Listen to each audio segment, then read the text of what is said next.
Hello, hello, hello. So while I'm waiting for you guys to come on, I was wondering if I could just write what we're talking about. Dating. Dating, online dating. I'm going to record this. I'm also doing a simultaneous recording on my laptop so I can post it to some of the other forums that I'm on.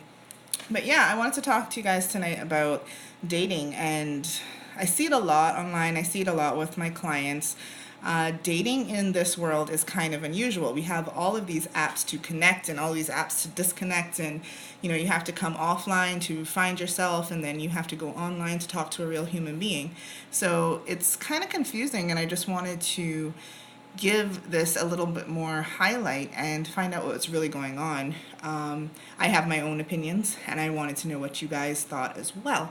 So I just want to look at, let's see what's going on. There's some stuff I was looking at. So it's kind of like what's going on with dating in general. What is dating? Like, let's go back to some simple stuff, like what's dating? And it's like, getting to know somebody. So there's this article here by Huffington Post, and they have the new rules of the dating world. I'm not going to get into the rules just yet, but I just like how she opened it. And she said, like, times have changed, and so have the rules regarding the biggest game of your life. The biggest secret of this world is that each one of us wants to love and be loved. Dating in a relationship is important because it allows you to get to know the person you are in a relationship with while having a good time. Dating helps to reveal any potential problems you may have if you pursue a more serious relationship with a person, and it sets out the foundation for long-term relationships. So I just wanted to, hey, thanks for joining. So I just wanted to highlight, like, why do we date? Why do we date in the first place? And it's really to get to know the other person. And the thing I keep coming up to is, why do you get in a relationship? Like, what are you really looking for? And I think that's where a lot of this problem starts, because people complain about the rules of dating and how technology influences dating nowadays. But I think there's a lot of confusion around what we're even looking for to start off with. So if we don't know if we want a long-term relationship, or we're just putting our toe back into the water and getting our bearings again. Maybe we've gotten out of we're recently divorced and we're just finished our healing process, or maybe we just haven't been in the dating game because we've been busy doing our careers or whatever, right? So different people are going to have different needs at different parts of their life. And I always find that if you don't know what you're looking for when you start out with, it's going to make dating even more complicated. The games are going to get more frustrating, and it's going to be really confusing. So on that note, I wanted to, like, some of the things I said I wanted to talk about was like the swipe culture and what people are really like. Sorry, I'm just see if I can pull up what I posted earlier. But anyway, there's just so many elements to it nowadays. And I was looking at even like, why do we swipe left or right? And apparently it's like even the swipe right for yes is because we read left or right. So there's so much work put into all this online dating. It's crazy. So Dr. Babe Love Life says, okay, you'll be in and out, got some work to do. Awesome topic. Yeah. All right, cool. I'm recording this again, and I'll leave this up, and I'm also recording it on a different platform. So if you can't watch the whole thing, then you can come back and check it out. But thanks for popping in. And I know you have some good questions and good comments, so please feel free to leave them, and I'll read them out. So what makes dating difficult? And this is coming from a lot of these online feeds. And there was a post in the Telegraph, and it says the difficulties of 21st century dating. 21st century singledom is a baffling realm of non-date dates and non-relationship relationships, crossed wires, and failed semantics. Rebecca Holman, a possibly single 29-year-old. And I think this is what I'm coming up with, is a lot of people don't even know, like, are they in a relationship? Because there's just like this lack of commitment, lack of labels. It's like we don't want to be labeled, but we want to label. And it's like everything is a conflict in itself. And then there's some other posts here. I'm just I just looked online and I scrolled through so many of these things. There's another one called 18 Ugly Truths About Modern Dating That You Have to Deal With. So I'm just going to read some of them, not all of them, it's quite a few. Just to set the tone for this conversation. The person who cares less has all the power. Nobody wants to be the one who's more interested. A person being carefree because they have zero interest in you looks exactly like a person being carefree because they think you're amazing and are making a conscious effort to play it cool. Good luck deciphering between the two. Making phone calls is a dying art. Yes, no one talks on the phone anymore. It's like crazy. So chances are most of your relationship communications will happen via text, which is the most attached and personal form of interaction. Get familiar with emoticons. Set plans are dead. People have options and up-to-the-minute updates on their friends or other potential romantic interests. So, if you aren't the priority, then, it's like a maybe or I'll let you know. What else was good on this one?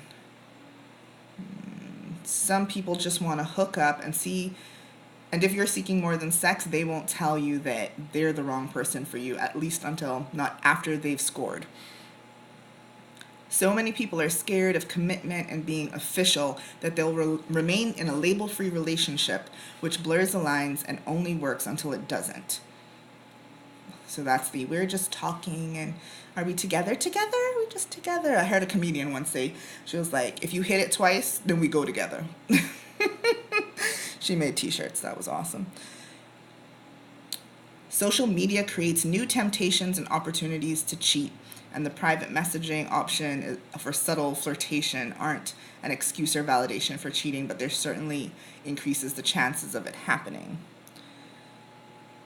What do you guys think about these things I'm reading? Please let me know. Just chime in if it's something you've experienced or you agree or disagree with some of these comments that I'm reading out.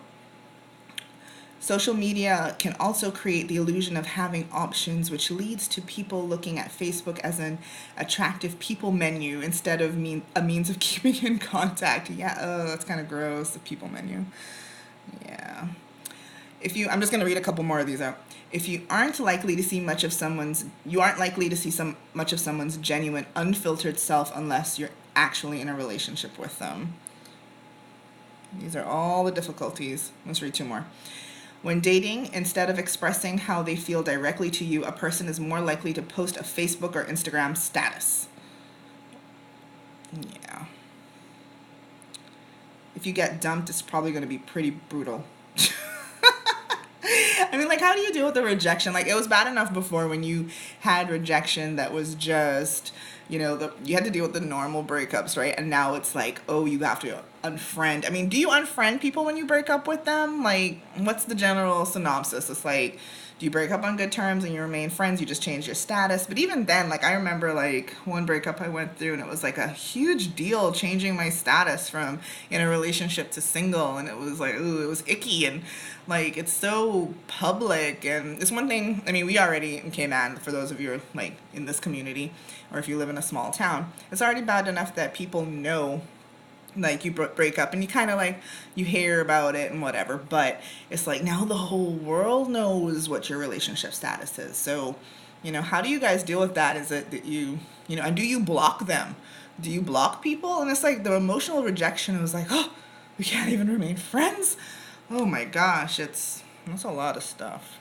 No wonder, like, I feel really bad for this generation. I mean, I've cusped on it too, and I've definitely experimented with online dating and a couple different options, but it is interesting how it pans out. So it's a lot. Like, there's just so much anxiety in the disconnection.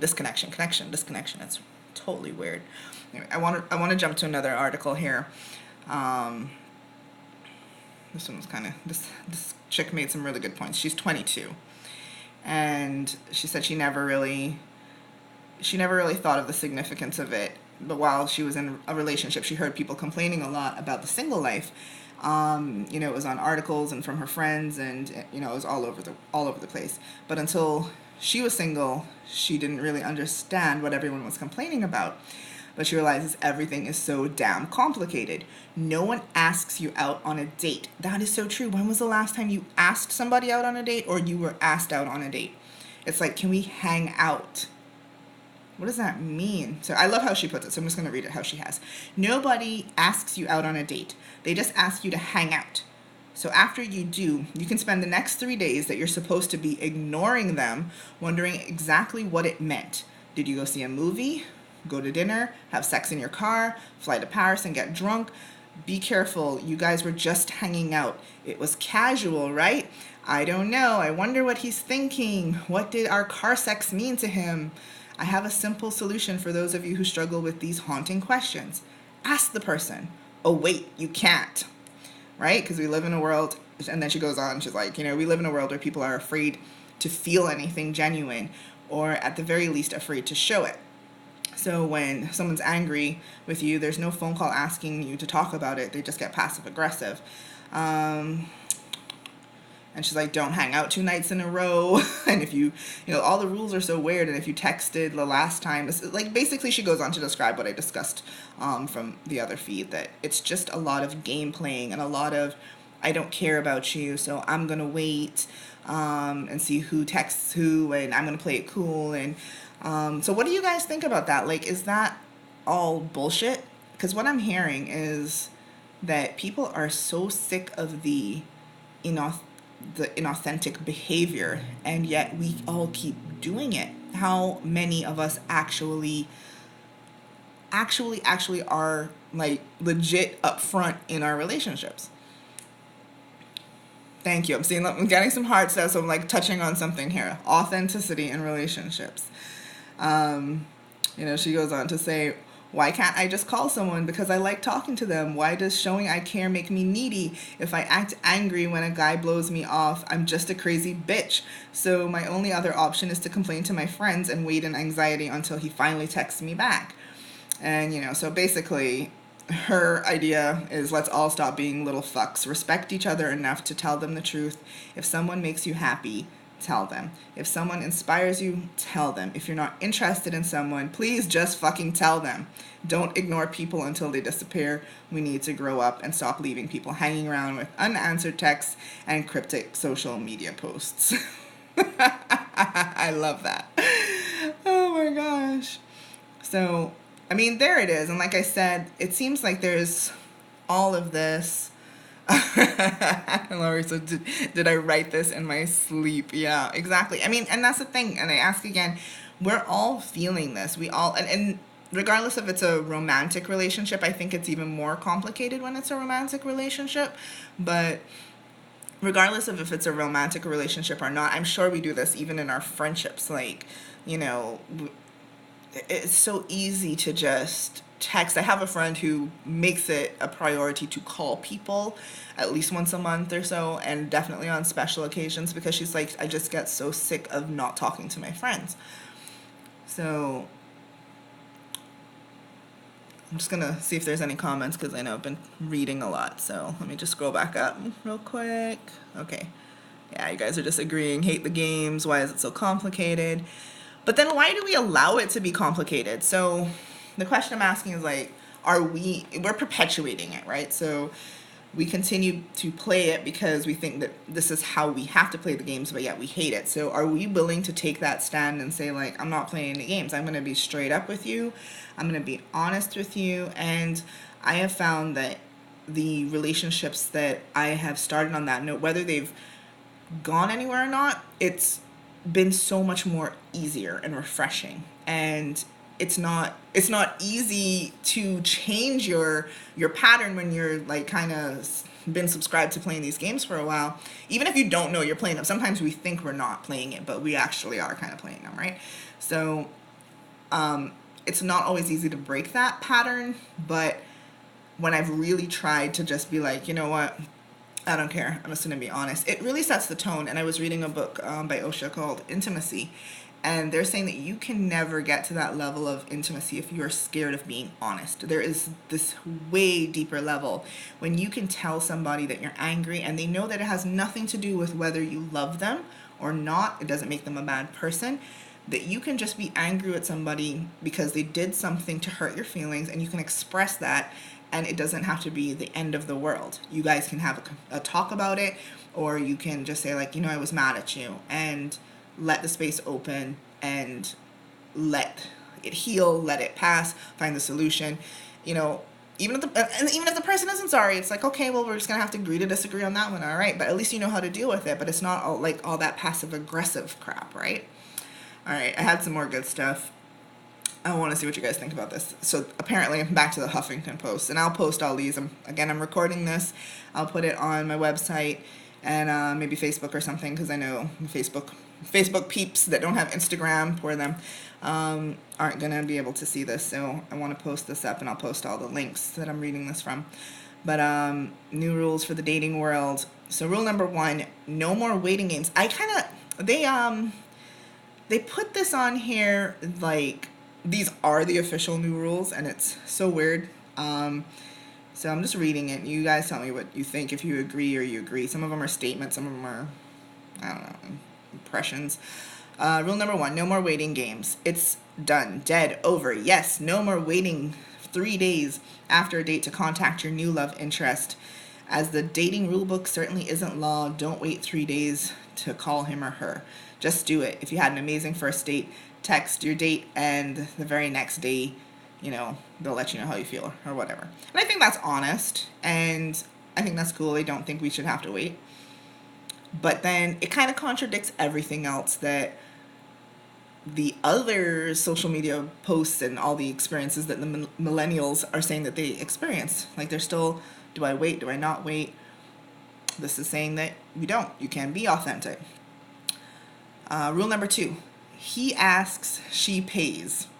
Now, this is a great topic all by itself. I know Derek Jackson, who's a relationship coach, he spoke to like this whole thing about, who should pay for the first date. And if a guy asked you, he took a hard line on that. He personally has a traditional approach, and when you are being courted by someone, and it really depends on what you like, if you're the aggressor or the one who likes to be pursued, that if a guy asks you out, then he should pay.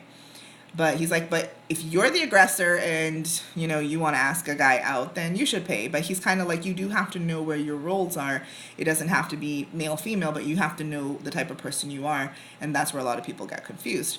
So, a lot more women are independent. So do you guys pick up the checks, or do you still let the guys pay? I'm really curious on that one. Like, what do you think?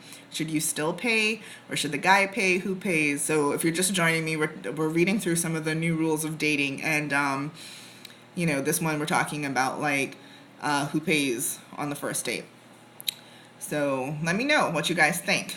I mean, I don't know. I don't want to give away all my secrets here, but it's kind of like, you know what? If I genuinely, I do like to be courted. I know I can come across, I'm a strong, independent woman, and I can probably be intimidating to some people, but at the same time, it's like I'm still a ladies' lady, and I do like to be courted. I do want to hear, can we go out on a date?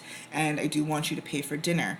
And because I know what I'm putting back into the relationship. I know that if we're dating for 3 months, you're going to get nice home cooked dinners out of me. You're going to get foot rubs. You're going to get a whole lot of stuff out of me. You can buy me dinner and make me know that you're actually interested in pursuing a relationship with me. Not a booty call, not a hookup just because you bought me dinner, but a relationship like gentlemen's and ladies. Open my door, buy me dinner. But that's just me.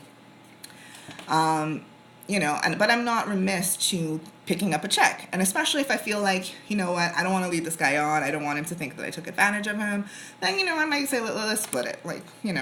So fair is fair. That's me. But you guys let me know what you think. So I hear, I got a he pays. Okay, I got one he pays.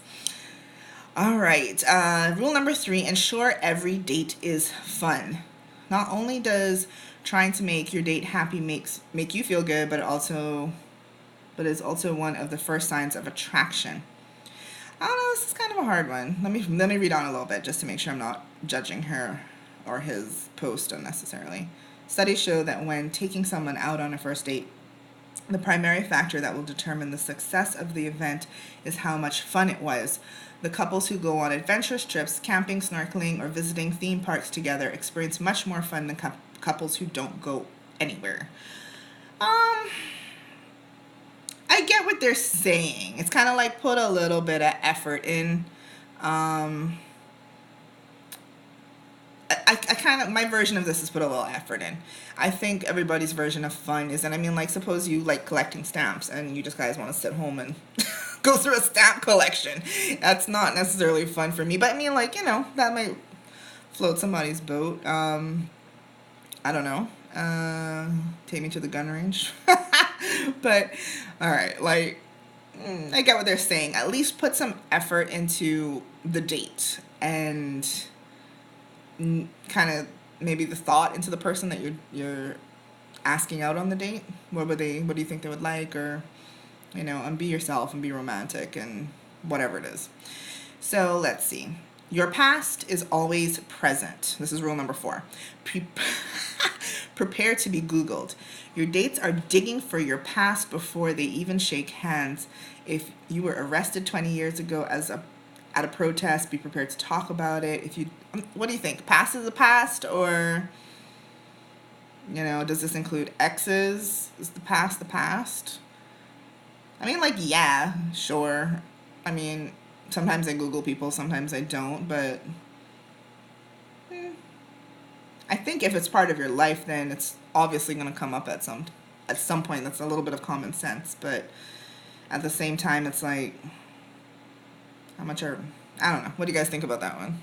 Experiencing, sharing something together. Yeah, okay. I'm not sure if that was for this one or the last one, but okay.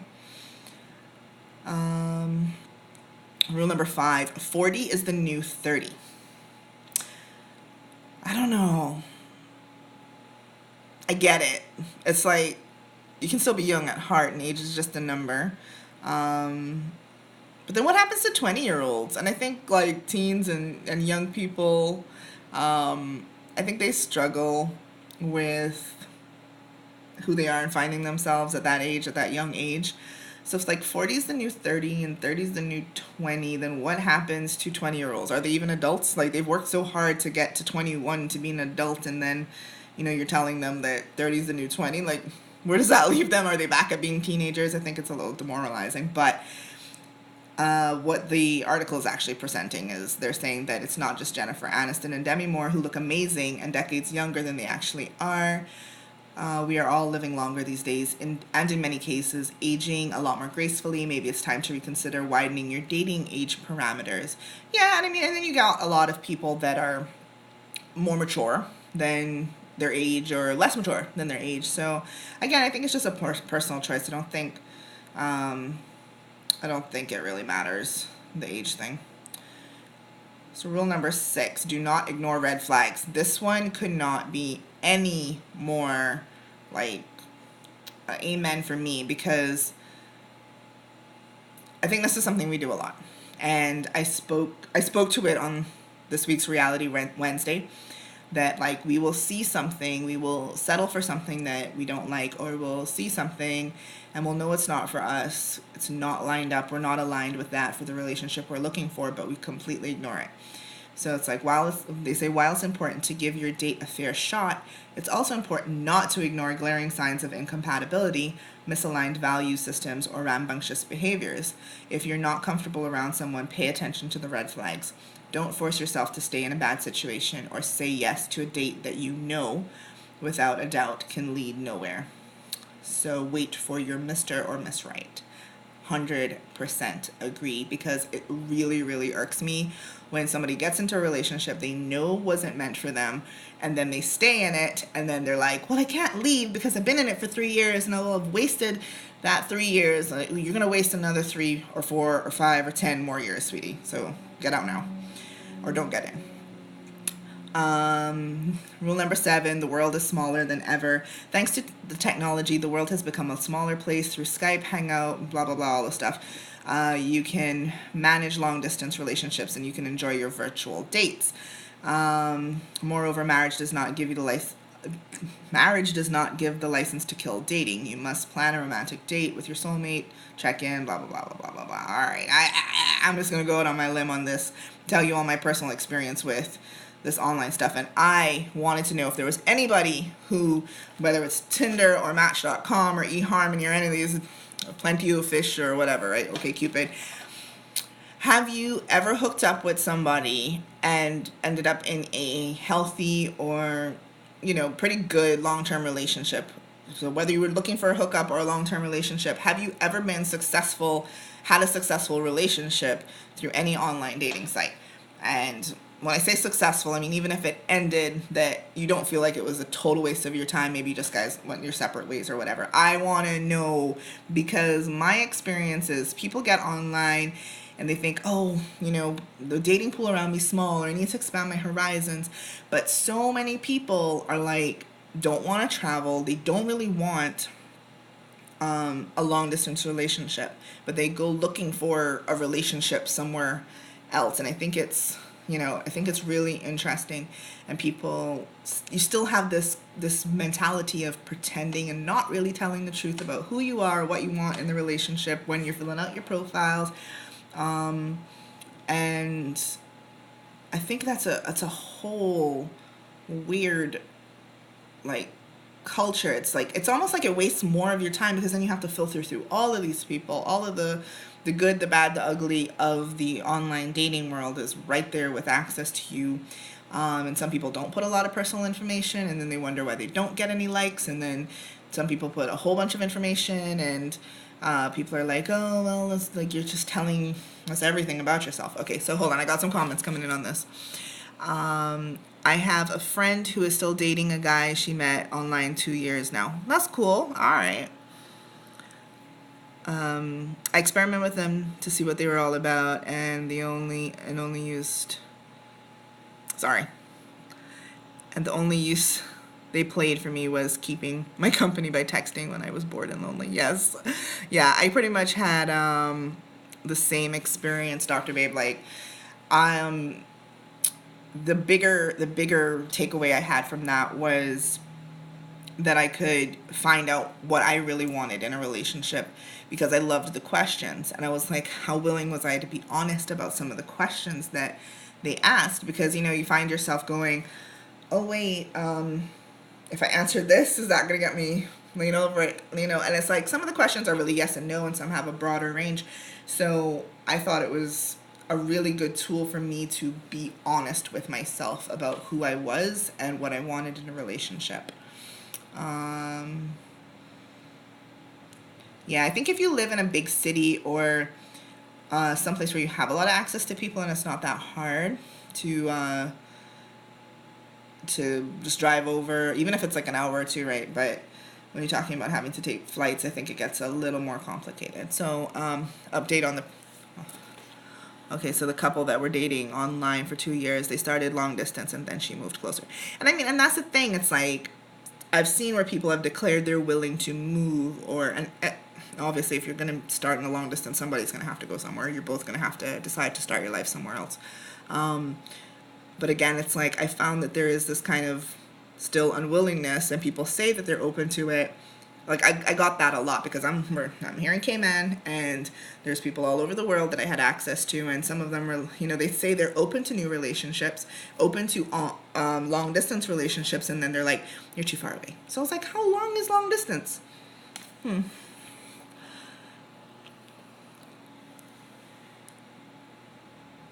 Okay, so recently you met your new boyfriend from a LinkedIn message. Imagine that. But I think it makes sense. Yeah, and that's pretty cool. I mean, like, and then again, it's the forum that you're in, right? So I had a lovely relationship with someone that I met on Facebook. And so I know it can happen, but that person was also living here. So I haven't had very much luck with the online dating from people that are living abroad. All right, guys, I don't want to keep you here all night because I know it's already 9 o'clock. So we're actually at the end of this article, so I'm just going to read this last one, and then I can take any final thoughts. And if you have anything else, you can direct message me.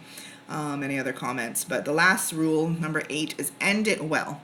Most dating relationships, and either in marriage or life in relationships, or people, sorry, I read that all kind of crap. All right, hold on. Most dating relationships end either in marriage, live-in relationships, or with people going their separate ways. That's the dating adventure. Make it your goal to end it well. Cherish the relationship for what it is, respect the person you're with, and if it's not meant to be, walk away from the relationship having given it your best and with no regrets. Agreed. So she says, to sum it up, it is the same advice your mom gave you on the first day of school.